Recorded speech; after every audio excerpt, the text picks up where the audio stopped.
வணக்கம். இது people English series. இந்த வீடியோல நம்ம பார்க்க போறது ரொம்ப சிம்பிளான ஒரு லெசன். சில சமயங்கள்ல நாம ரொம்ப அட்வான்ஸ்டு ஃப்ரேசஸ்லாம் கத்துக்குவோம். ஆனா பேசிக்கான சிம்பிளான சென்டென்சஸ நம்மளால ஃப்ரேம் பண்ண முடியாம போயிடும். ஸோ அந்த மாதிரி இருக்கக்கூடாது இல்லையா? ஸோ சில பேசிக்கான விஷயங்களையும் நம்ம அப்பப்ப கத்துக்கணும். இன்னைக்கு நாம பார்க்க போறது இந்த ஏமாத்துறது. சிரிச்சே ஏமாத்திருவான். அப்பாவி மாரி முகத்த வச்சுட்டு ஏமாத்திருவான். இந்த மாதிரி நம்ம சொல்லுவோம். இதெல்லாம் கொஞ்சம் ஹார்ம்லெஸ். பட் இதுவே இன்னும் கொஞ்சம் பெரிய பெரிய விஷயங்கள்லாம் நம்ம சொல்லுவோம். அப்படியே அவங்கள ஏமாத்தி பண நகையெல்லாம் எடுத்துட்டு போயிட்டாங்க. நிலத்த புடுங்கிட்டாங்க. இந்த மாரிலாம் சொல்லுவோம். ஸோ சிம்பிளான விஷயங்கள், ரொம்ப பெரிய விஷயங்கள். ஸோ 2க்கும் சீட்டு தான் யூஸ் பண்ணுவோமா? அப்படின்னா, சிம்பிளான விஷயங்களுக்கு நம்ம வந்து ட்ரிக் யூஸ் பண்ணுவோம். கொஞ்சம் பெரிய விஷயங்கள், ஒரு ரிலேஷன்ஷிப்ல ஏமாத்துறது, எக்ஸாம்ல ஏமாத்துறது, நிலம், சொத்து, நகை, பணம் இந்த மாதிரி பெரிய பெரிய விஷயங்களுக்கு நம்ம வந்து சீட்டுன்ற வார்த்தைய யூஸ் பண்ணுவோம். இது தவிர நீங்க ட்ரிக்க எப்படி ஞாபகம் வச்சுக்கலாம் அப்படின்னா, கொஞ்சம் தந்திரமா, புத்திசாலித்தனமா ஒருத்தர நம்ப வச்சு ஏமாத்துறது அப்படின்னா ட்ரிக் யூஸ் பண்ணுவோம். அப்பட்டமான மோசடி அப்படின்னா சீட் யூஸ் பண்ணுவோம். ஸோ இது 2த்தையும் ஞாபகம் வச்சுக்கோங்க. இப்போ நம்ம ஃபர்ஸ்ட்டு பார்க்க போற ஸ்ட்ரக்சர். இந்த ட்ரிக்க வச்சு வர ஒரு ஃப்ரேஸ் பார்க்க போறோம். இப்ப நம்ம சொன்ன மாதிரி சிரிச்சே ஏமாத்துறது, அழுதே ஏமாத்துறது, இந்த மாதிரியெல்லாம் சொல்றதுக்கு இந்த ஸ்ட்ரக்சர நம்ம யூஸ் பண்ணுவோம். அதே மாரி ஒருத்தவங்க தன்னுடைய அப்பியரன்ஸ வச்சு ஏமாத்துறது, இதுக்கெல்லாம். ஸோ சப்ஜெக்ட்டுக்கு ஏத்த மாதிரி, டென்ஸுக்கு ஏத்த மாரி நீங்க ட்ரிக்ஸ் இந்த மாரி ஏதாவது யூஸ் பண்ணுவோம். ஆப்ஜெக்ட் யாரை நம்ப வச்சாங்க, யாரை ஏமாத்துனாங்க அந்த ஆப்ஜெக்ட். பை எத வச்சு அப்படிங்கிறப்போ, நீங்க ஒரு நவுன் யூஸ் பண்ணலாம். இல்ல வெர்பா இருந்தா, வெர்போட ஐஎன்ஜி சேர்த்து ஜெரண்ட் ஃபார்ம்ல யூஸ் பண்ணலாம். ஸோ இந்த மாரி தான் நம்ம சென்டென்ஸ் இருக்க போது. இப்ப எக்ஸாம்பிள்க்கு, சிரிச்சே ஏமாத்திருவான். அதுதான் நம்ம ஃபர்ஸ்ட் எடுத்துக்க போறோம். அப்போ நாம ஹி வில் ட்ரிக் இல்லையா? சப்ஜெக்ட் ஹி, ஏமாத்துவான் அப்படின்னு இருக்கிறதுனால ஹி வில் ட்ரிக். யாரை? உன்னை. அதுதான் object. You. He will trick you by இந்த இடத்துல வெர்ப். சிரிக்கிறதுன்றது வெர்ப். அதனால ஐஎன்ஜி சேர்த்து சொல்லப் போறோம். இப்போ he'll trick you by smiling. சிரிச்சே ஏமாத்திருவான் அப்படிங்கிறப்போ, சாதாரண சிரிப்பு தான். அப்படியே உன்னை ஏமாத்திருவான் அப்படின்னு சொல்றதுனால just by smiling. He'll trick you just by smiling அப்படி சொல்லுவோம். ஸோ இந்த மாதிரி விஷயங்களுக்கெல்லாம் நம்ம ட்ரிக்கு தான் யூஸ் பண்ணுவோம். பட் இதை மட்டும் இந்த சிரிச்சே ஏமாத்திருவாங்கிறத மட்டும் நம்ம சீட் வச்சும் சொல்லலாம். எப்படி சொல்லலாம் அப்படின்னா, he'll cheat you with a smile. ட்ரிக்குக்கு trick you by smiling, just by smiling அப்படின்னு நம்ம சொன்னோம். பட் சீட்டோட சொல்றப்ப பாருங்க எப்படி சொல்றோம்ட்டு, he'll cheat you with a smile அப்படி சொல்லுவோம்.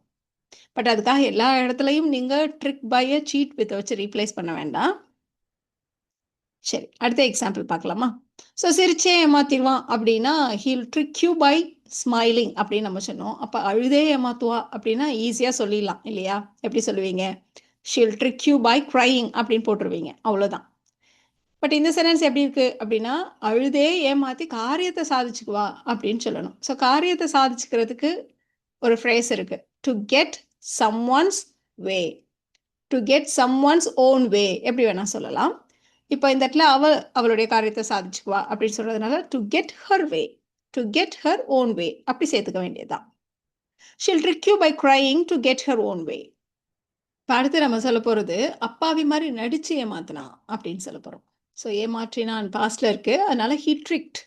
யாரை? என்னை. அப்ப ஹி ட்ரிக்ட் மீ. இப்போ இந்த இடத்துல என்ன செய்யறது? வேர்ப் நடிக்கிறது. அப்போ by pretending to be innocent. அப்பாவி மாதிரி நடிக்கிறது. By pretending to be innocent. He tricked me by pretending to be innocent. So இந்த trick by verb plus ing இந்த ஸ்ட்ரக்சர் பார்த்தோம். அடுத்து நம்ம பார்க்க போகிறது ட்ரிக் இன்டு. அதாவது ஒருத்தவங்களை ஏமாற்றி ஒரு காரியத்தை செய்ய வைக்கிறது. ஸோ இதுக்கு நாம subject trick object into verb plus ing அப்படி சொல்ல போகிறோம். ஸோ இந்த இடத்துல பை இல்லை இன்டு.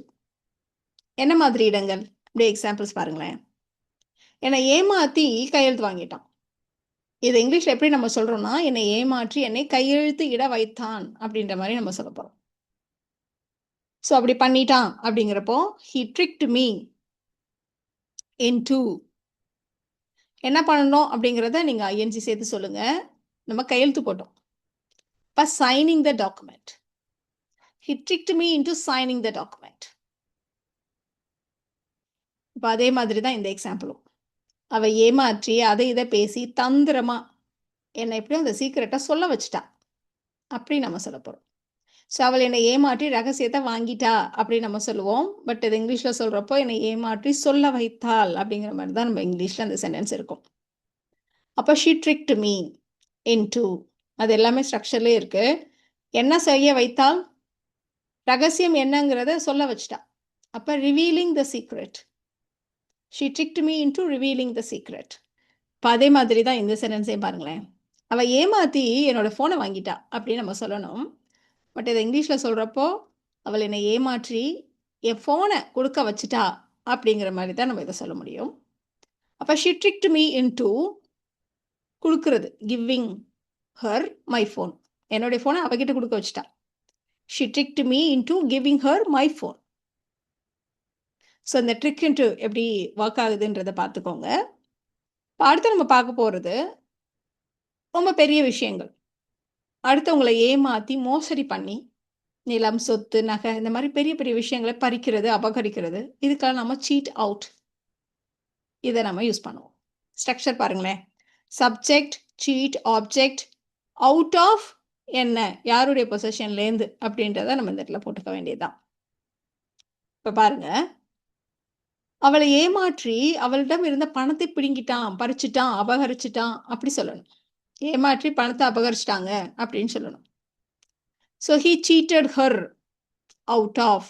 சிம்பிள் ஸ்ட்ரக்சர் இது. அவுட் ஆஃப் பக்கத்தில் என்னன்றதை போட வேண்டியதான். அவங்க கிட்டேருந்து என்னத்தை அபகரிச்சாங்களோ அதை இந்த இடத்துல போட்டுக்க வேண்டியதான். ஸோ அவளுடைய பணத்தை, அப்போ her money. He cheated her out of her money. He cheated her out of her money. அவ்வளோதான். இப்போ இதே மாதிரி இன்னொரு சென்டென்ஸ் சொல்லலாம். பாவம் அந்த விவசாயி ஏமாற்றி அவர்கிட்ட இருக்க நிலத்தை அபகரிச்சிட்டாங்க, பறிச்சிட்டாங்க, புடுங்கிட்டாங்க அப்படி சொல்ல போகிறோம். அப்போ ஹி சீட்டட் த ஃபார்மர். பாருங்க, ஒரே ஸ்ட்ரக்சர் தான். He cheated the farmer out of எதை, அவருடைய நிலத்தை, his land. He cheated the farmer out of his land. இன்னொன்று கூட சொல்லலாம் பாருங்களேன். ஃப்ரெண்டை ஏமாற்றி அவனுடைய ஜாப் ஆப்பர்ச்சுனிட்டியை இவன் அபகரிச்சுக்கிட்டான் அப்படின்னு சொல்லணும். அப்போ he cheated his own friend. அவன் அவனுடைய ஃப்ரெண்டே ஏமாற்றி he cheated his own friend out of எதை, அவனுடைய வேலை வாய்ப்பை, the job opportunity. He cheated his own friend out of the job opportunity. Simple இல்லையா? இப்போ நாம் பார்த்த 3 ஸ்ட்ரக்சர்ஸ், இந்த 3 சென்டென்சஸை நீங்கள் ட்ரை பண்ணுங்கள். ஒரு ஸ்கேமர் மக்களை ஏமாற்றி பணத்தை ஆன்லைனில் அனுப்ப செய்தான். இந்த சென்டென்ஸோடைய பேட்டர்ன் பாருங்களேன். ரொம்ப லாங்காக தெரியும் உங்களுக்கு, பட் ஆனால் விஷயம் என்னவோ ரொம்ப சிம்பிள் தான். ஸ்கேமர் மக்களை ஏமாற்றி தந்திரமா இவங்களையே பணத்தை அனுப்ப செய்தான். ஸோ ஒருத்தவங்கள ஒரு விஷயத்தை செய்ய வைப்பது. என்ன ஸ்ட்ரக்சரை யூஸ் பண்ணுவோம்? Trick into. நீங்கள் ஈஸியாக ஃபில் பண்ணலாம் அந்த சென்டென்ஸ் அப்படியே. அதே மாதிரி தந்திரமாக குழந்தைகளை காய்கறி சாப்பிட வைத்தார். ஒருத்தவங்களே ஒரு விஷயத்தை செய்ய வைப்பது. தந்திரமா, ட்ரிக் பண்ணி, புத்திசாலித்தனமாக ஏதோ ஒன்று பண்ணி, அதுக்கெல்லாம் நம்ம என்ன செய்வோம்? ட்ரிக்கு தான் யூஸ் பண்ணுவோம். செய்ய வைக்கிறது அப்படின்னாலே ட்ரிக்குன்ட்டோம். தன்னோட பார்ட்னரையே ஏமாற்றி ஷேரை எல்லாம் அபகரித்தான். ஸோ கொஞ்சம் பெரிய விஷயம். அபகரிக்கிறது, மோசடி அப்படின்னாலே நம்ம வந்து சீட் அவுட் ஆஃப் இப்படி யூஸ் பண்ணுவோம் இல்லையா? இந்த 3 சென்டென்சஸை நீங்கள் ட்ரை பண்ணுங்கள். உங்களுக்கான ஆன்சர்ஸ் அடுத்த ஸ்லைட்லேயே செக் பண்ணிக்கலாம். உங்களுடைய ஆன்சர்ஸ் பார்த்துடலாமா? மோசடி செய்யும் நபர் அப்படின்னா ஸ்கேமர். ஏமாற்றி பணத்தை ஆன்லைனில் அனுப்ப செய்தான் அப்படின்னா ட்ரிக் இன்டு. அப்போ ட்ரிக்டு பீப்புள் இன்டு அனுப்ப செய்தான், சென்டிங் மணி ஆன்லைன். ஆன்லைனில் அனுப்ப செய்தான், சென்டிங் மணி ஆன்லைன். நீங்கள் அப்படியே ஃபில் பண்ணீங்களாலே உங்களுக்கு சென்டென்ஸ் கிடைச்சிரும். The scammer tricked people into sending money online. தந்திரமா பேசி குழந்தைகளை காய்கறி சாப்பிட வைத்தார். அப்ப he tricked the children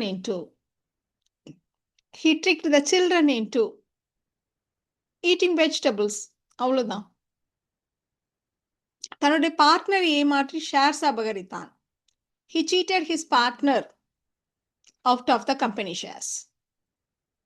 out of பக்கத்தில் ஏதோ அதை நம்ம போட்டுக்க வேண்டியதான். ஸோ இந்த வீடியோவில் நாம் ஏமாற்றுவது, இதுக்கு ட்ரிக்கா சீட்டா என்னெல்லாம் ஃப்ரேசஸ் இருக்குது அப்படின்றதெல்லாம் பார்த்தோம். இந்த வீடியோ உங்களுக்கு யூஸ்ஃபுல்லாக இருக்குன்னு நினைக்கிறேன். Thank you so much.